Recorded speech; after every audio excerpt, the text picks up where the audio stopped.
I didn't get married expecting fireworks every day. I'm not naive.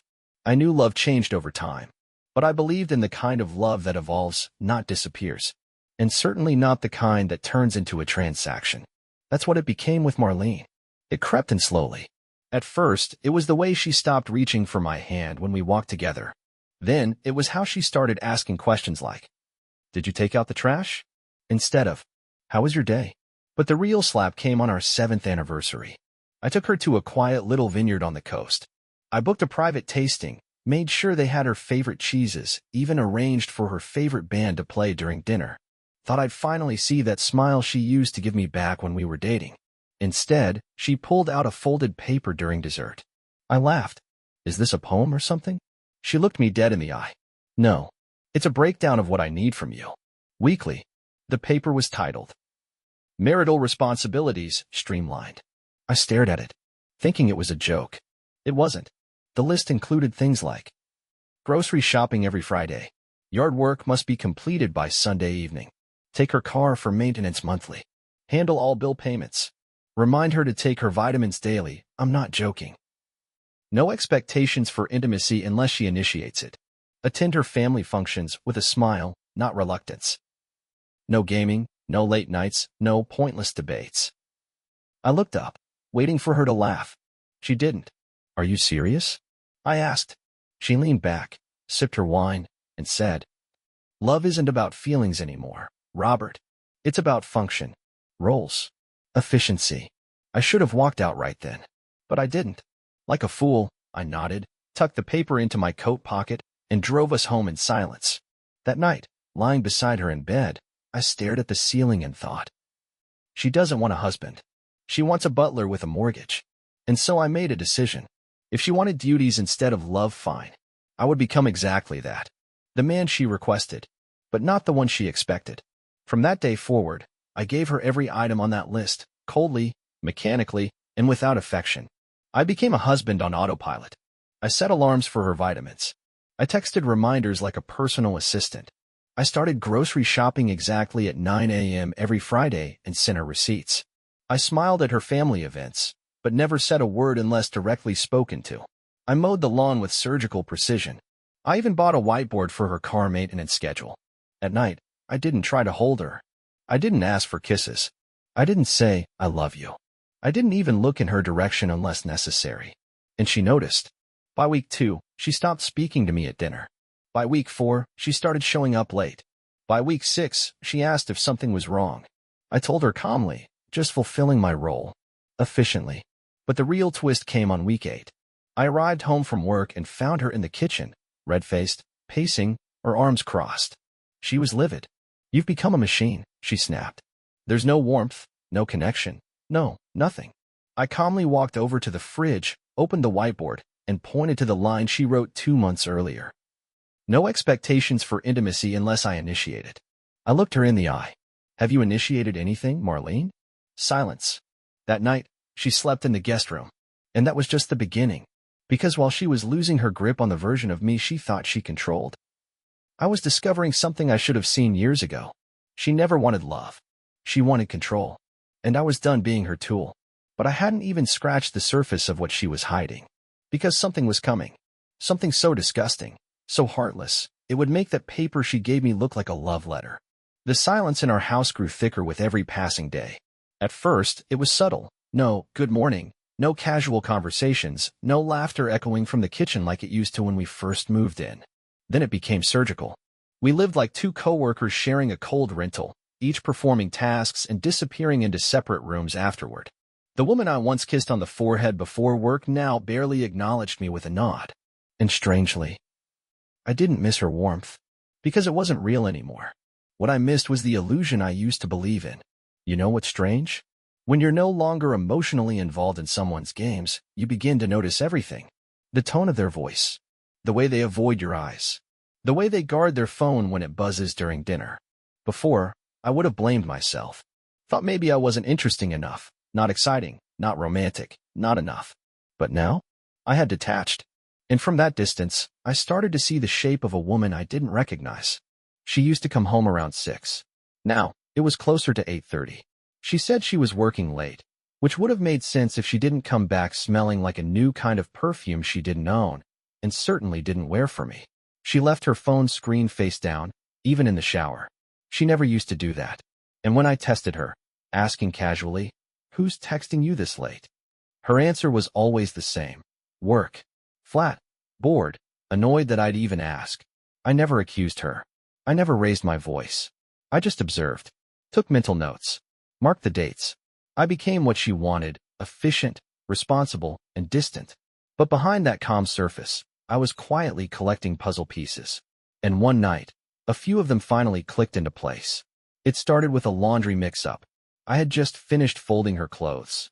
Yes, I was still doing that, and one of her blouses had a folded receipt in the pocket. I don't usually snoop, but something in me said, "Look." And I did. It was a dinner bill. Fancy place. 2 entrees. 1 dessert. A bottle of wine. From 2 nights ago. I was out of town that night for a work trip. She had told me she was exhausted and going straight to bed early. But this receipt didn't lie. The timestamp was 9:23 p.m., and she had signed it with a little heart next to her name. A habit she hadn't used with me in years. I stared at it for a long time. My hands didn't shake. My jaw didn't clench. I didn't throw anything. I just sat on the edge of the bed and felt blank. I wanted to cry, not out of heartbreak, but because I realized something even sadder. I wasn't surprised. I had been mourning the end of this marriage for months now, maybe years. And now the funeral had arrived, quiet and uneventful, like a whisper in the dark. But I didn't confront her. Not yet. I decided something else that night. If she was going to keep treating me like a hired hand in a house she ruled, then fine. I'd play the part. But I'd also start cleaning up my side of the street. I met with an attorney the next day, not to file anything yet, but just to understand the lay of the land. I wanted to know my rights, our assets. What would happen if this continued? And let me tell you, the calm on that lawyer's face as she told me about what husbands never see coming made the hairs on my neck stand up. I learned a lot that day, like how Marlene had slowly transferred part of our savings to a joint account with her sister, except her sister didn't even live in the country. Or how she'd refinanced the car in her name alone without telling me. Or how she'd recently met with a financial advisor, behind my back, about creating more independence. That night, when she came home, she kissed me on the cheek like nothing had changed. And for the first time ever, I looked her straight in the eye and smiled. Because now I had the secret. I knew her game, and I was going to beat her at it by playing it better than she ever could. But I had to be patient. Timing was everything. I couldn't just confront her with a receipt and a theory. No, if she was going to turn me into a robot, then I would become the most emotionally intelligent machine she had ever known. And when the time was right, she'd get exactly what she earned. Not rage, not a dramatic confrontation, but a result so cold, so precise, and so unexpected, that she'd regret ever thinking love was something she could manage on a checklist.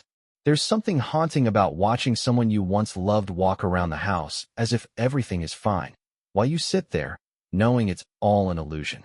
Like watching a movie where you already know the twist ending. You see the signs. You notice the unnatural pauses, the hollow smiles, the forced laughter. But the other person? They keep performing, completely unaware that the final act has already begun. That was Marlene. She had no idea I'd seen the receipt. No idea I'd met with a lawyer. No clue I'd begun backing up every document, email, and bank statement to a private cloud. She was still playing her part, gracious wife, busy professional, queen of structure, while I slowly removed myself from the narrative she thought she controlled. But here's the thing that surprised me most. It wasn't revenge I was after. It was clarity. For years I had questioned myself, blamed myself, twisted my own needs into knots trying to meet her expectations. I thought maybe I just wasn't doing enough. Maybe I didn't communicate well. Maybe I didn't express love in a way she understood. So I overcompensated. I picked up more chores, tried new romantic ideas, even took relationship courses online without telling her. And do you know what I got in return? More lists, more expectations, less warmth. She had turned our marriage into a schedule, and once I no longer provided the emotional novelty she craved, she quietly outsourced it. But she never stopped expecting my performance. The cooking, the bills, the house maintenance, the emotional labor. Like I was a service she subscribed to. What she didn't know was that I had finally canceled that subscription, at least emotionally.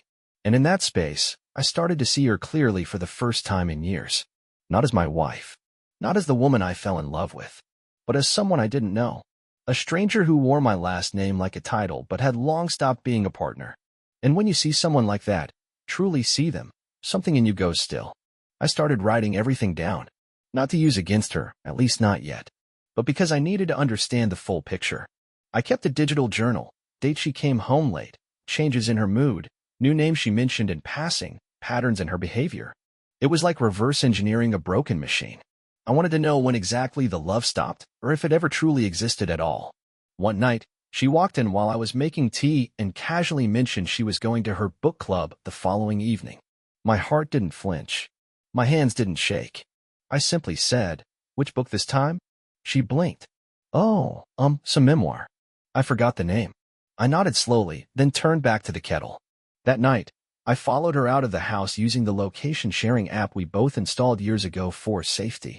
She never turned it off, probably forgot it even existed. I watched her little blue dot move away from our neighborhood, not toward the library or the cafe where her club used to meet, but toward a hotel on the outskirts of town. I sat in my car across the street, watching from a distance, hands resting on the wheel, engine off. I saw her walk inside, head high, makeup freshly done, wearing the necklace I gave her for our 5th anniversary, the one she told me she had misplaced last year. She didn't look nervous. She looked excited, like she was heading into a world where she didn't have to pretend to be the dutiful wife anymore. And in that moment, a wave of peace hit me. Not anger, not jealousy, not even sadness. Just peace. Because now I didn't need to guess anymore. The invisible curtain had finally dropped. The act was over. There she was, living her truth, and I was no longer a part of it. I didn't follow her in. I didn't take pictures. I didn't make a scene. I simply took a breath, turned the key in the ignition, and drove home. When I got back, I opened her marital responsibilities list from months ago and read it again. Line by line, word by word. It felt like reading a stranger's demands. I folded it neatly, slid it back into the drawer, and whispered to the empty room, "You're free now." And so am I. But I wasn't done. Because while she was indulging her new reality, I was about to reshape mine completely. Quietly. Strategically. Without yelling. Without revenge. I was going to let her build her illusion as high as she wanted, then simply step away and let it collapse on its own. And what she didn't know yet was this. I had already started packing. The most terrifying moment in a broken marriage isn't when you catch them lying. It's not when you see their phone light up with a stranger's name. It's not even when you see them walking into a hotel room meant for two. No. The truly paralyzing moment is when you realize you no longer care enough to confront them. That's where I was now. And in a way, that scared me more than betrayal ever could. Because it meant that something inside me had officially died, not in anger, not in heartbreak, but in cold acceptance. That quiet place between devastation and detachment where everything just shuts off. I stopped waiting for her to explain herself. I stopped hoping she'd return to the woman I once married. And more than anything, I stopped believing there was any us left to salvage. But I didn't stop acting. I couldn't. Because I wasn't done preparing. The next 2 weeks were all about timing. I moved with precision. During the day, I was the husband she expected. I did the laundry, kept the yard trimmed, restocked the fridge. She even commented once, in a flat tone, that things had finally stabilized. I almost laughed. Stabilized? No, Marlene. Things had just entered the eye of the storm. While she was smiling at her phone and sneaking out under the pretense of Pilates, I was scanning documents, transferring my personal savings into a private account, taking pictures of everything in the house, items we purchased together, gifts I bought her. Furniture, electronics, heirlooms from my side of the family. Anything that might end up being contested. I kept every file stored in a locked digital vault under a new email address she didn't know existed. I changed my passwords. I contacted my employer privately and arranged for direct deposit to be split between 2 accounts, hers and mine, just enough into hers to not raise suspicion. I checked our property records, our mortgage details, the lease on her car. I traced every financial footprint we had laid over the past decade. Why? Because I had seen enough men lose everything not in court, but long before court, when they were too blind or too slow to prepare. I wasn't going to be one of them. Emotionally, I was still numb. But beneath that numbness, a new part of me was growing sharper, more focused. I didn't want revenge. I wanted freedom. But not just freedom from her, freedom from ever being this blind again. Every time she came home late, I smiled and said, "Dinner's in the fridge." Every time she picked a fight over nothing, I simply said, "You're right." Every time she ignored me at social events, I blended into the background like wallpaper. She thought she was winning, that her little affair was invisible. But I saw it all. And more importantly, I had already emotionally left. One evening, as I was folding laundry in the quiet of our bedroom, I came across one of her scarves, the one I bought for her on our first trip to Seattle. She used to wrap it around her shoulders every time we flew somewhere together, said it made her feel safe. I held it for a moment, felt its softness, and almost smiled. But then I caught the faint scent of cologne on it. Not mine.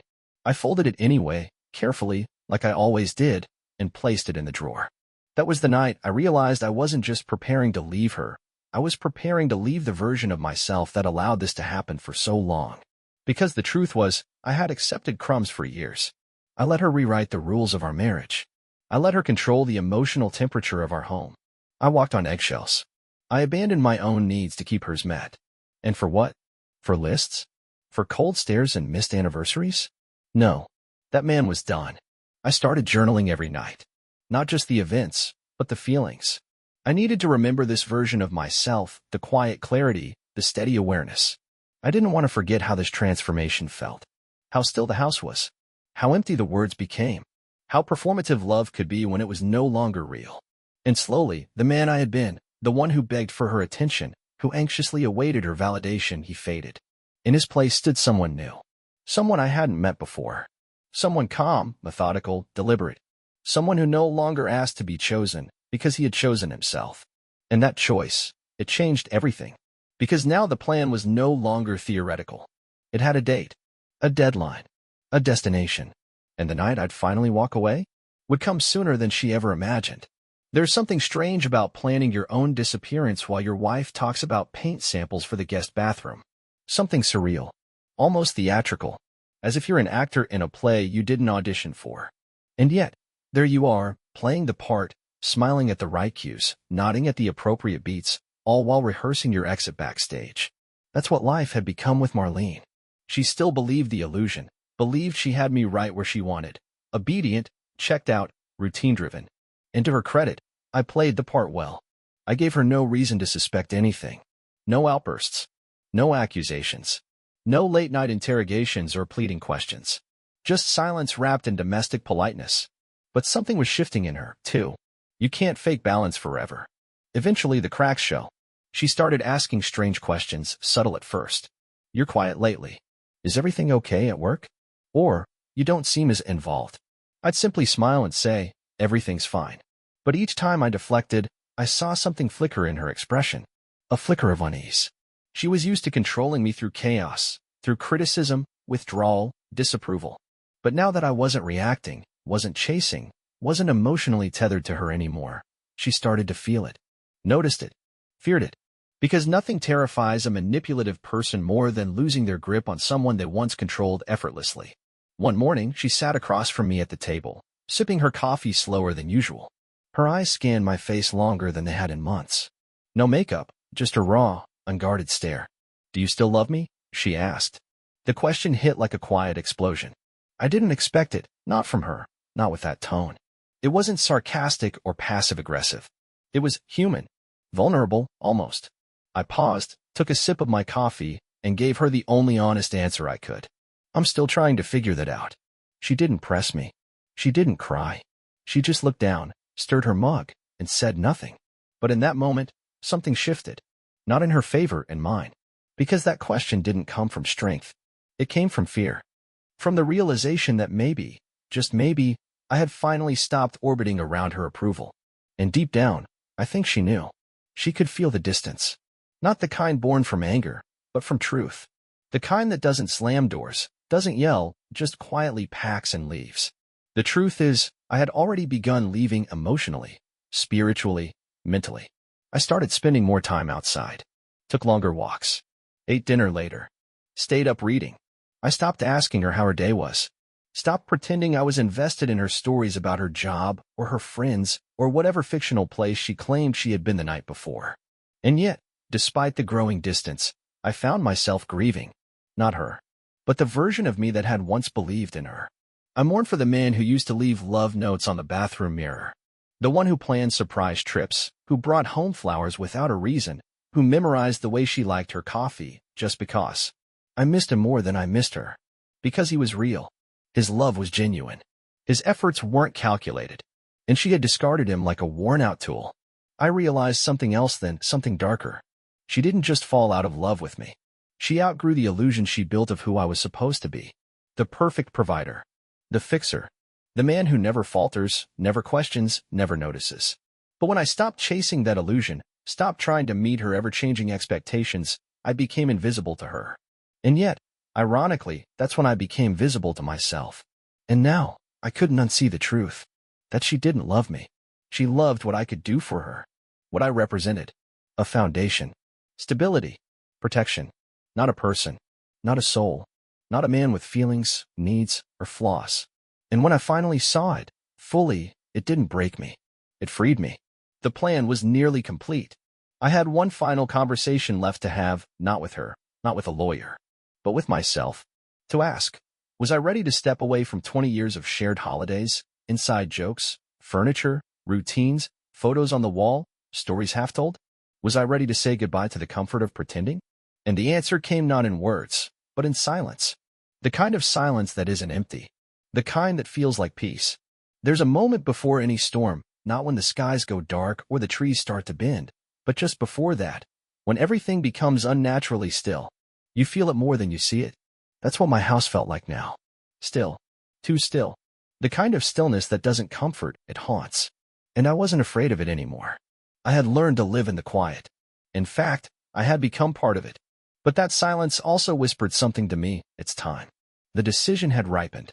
Not overnight. Not in a rush. It had taken shape like frost forming on glass, one subtle layer after another, until everything you once recognized disappeared behind the fog. I sat on the edge of our bed that morning, fully dressed before sunrise. My bags were already in the trunk of my car. Everything essential had been packed the night before. Documents, devices, clothes, even the watch my father gave me when I turned 30. I had no intention of taking anything that belonged to her, no matter how many times she claimed it was ours. I didn't want revenge. I wanted distance. I wanted peace in a way that couldn't be negotiated, shared, or misunderstood. She was still asleep when I stood over her. Her breathing was light, almost rehearsed, as if even in dreams she remained in character, the tired wife, the overwhelmed woman, the misunderstood martyr. Her phone buzzed on the nightstand. She didn't stir. I saw the name flash on the screen, a name I didn't recognize but had seen before. I didn't touch it. I didn't need to. That phase was behind me. I had stopped needing confirmation. The evidence had never been the point. The truth was simpler. She wasn't mine anymore. And maybe she never truly was.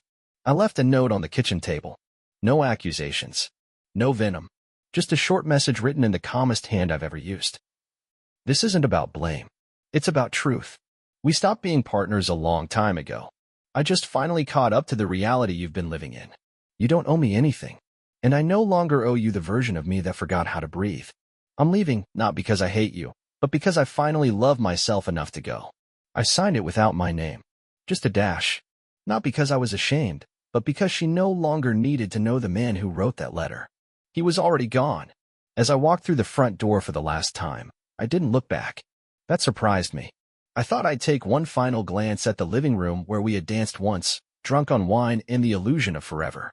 Or the kitchen where we used to cook Sunday breakfasts, back when she still laughed like she meant it. But I didn't need those echoes. They belonged to a past that no longer served me. I closed the door behind me like sealing a box you never planned to open again. Driving away, the streetlights flickered in the early dawn, and I felt this strange pull in my chest, not pain, not sadness, but release. The kind of feeling you get when you finally remove a coat that's 2 sizes too small. You stretch, inhale, and realize you've been holding your breath for years.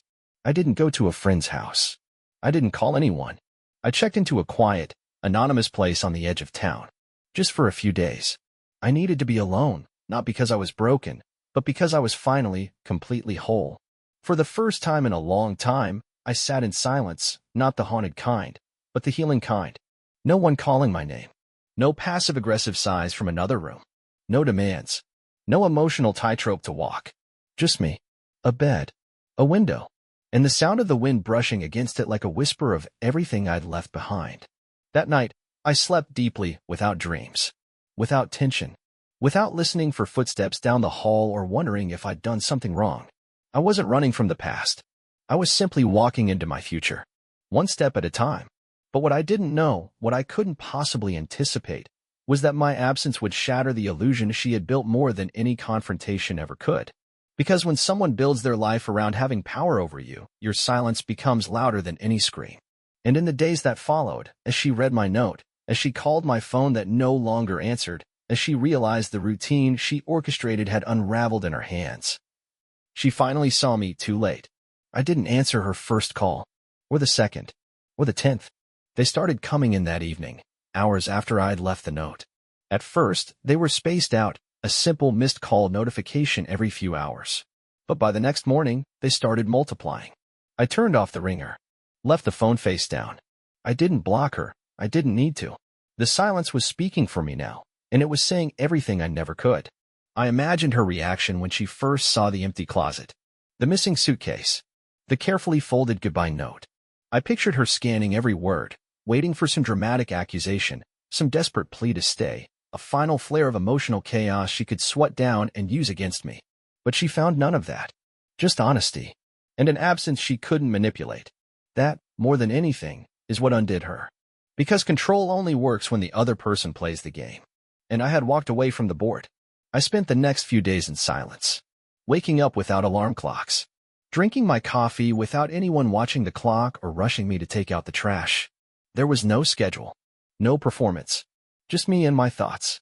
I reread old journal entries, revisited photos of a younger me, one with tired eyes and a desperate smile. I didn't recognize that man anymore. I pitied him. He had no idea how deeply he'd lost himself just trying to be loved by someone who only ever loved his usefulness. Around day 4, the tone of her messages started changing. No more missed calls. Now they came as texts. Can we talk? Please. I think we need to discuss what's going on. I didn't mean for it to get this far. You didn't even give me a chance to explain. That one made me laugh. A chance to explain? She'd had years. Years to explain the disappearing affection, the cold glances, the emotional withdrawal, the mystery perfume, the lies about book club. But now that the tool had put itself back in the box and walked off the shelf, now she wanted to talk? I didn't reply. I didn't need to.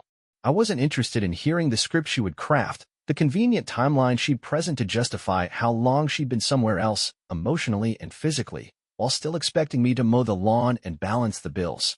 But I'd be lying if I said her silence didn't affect me, too.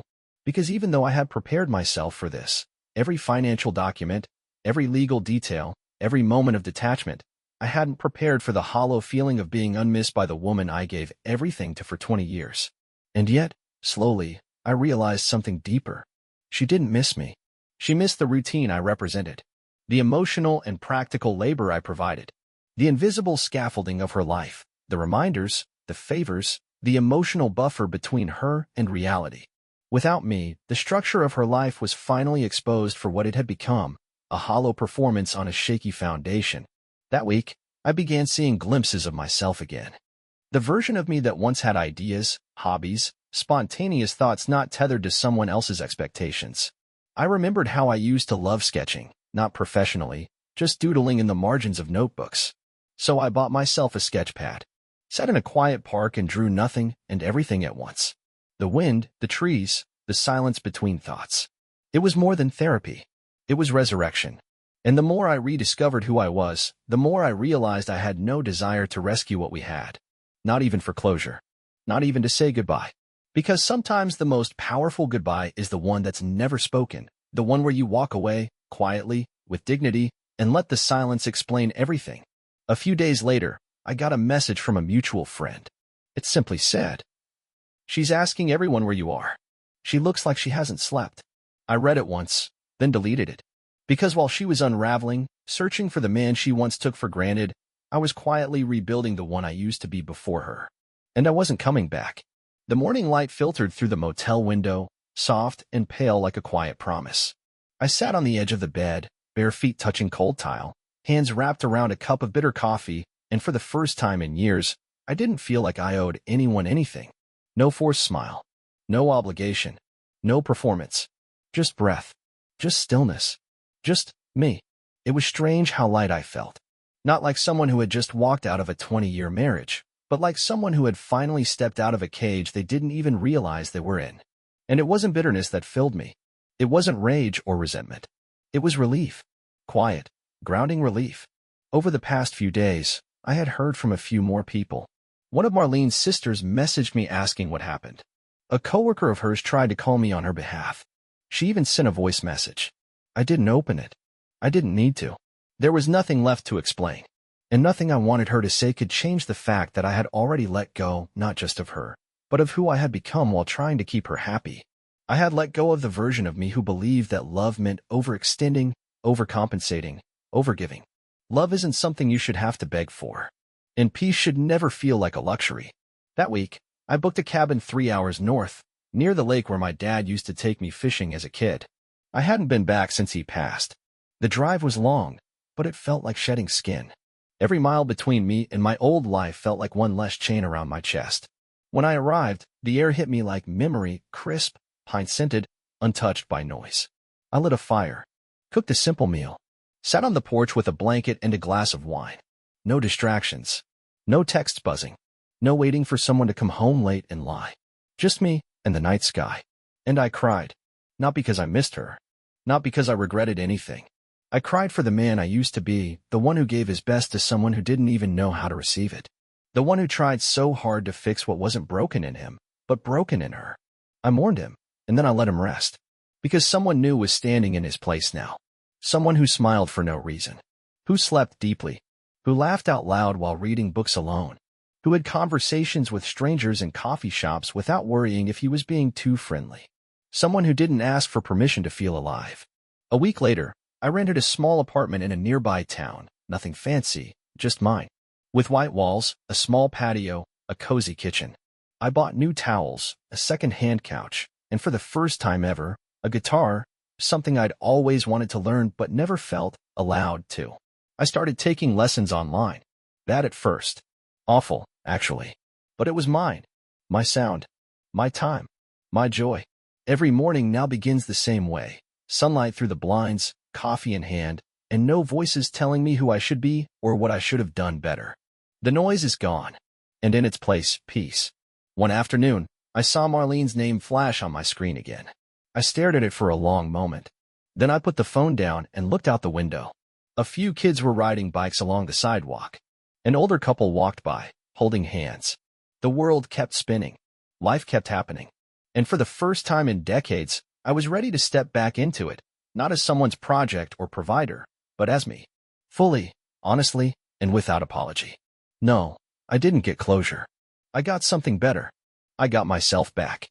And sometimes, that's the most beautiful ending there is.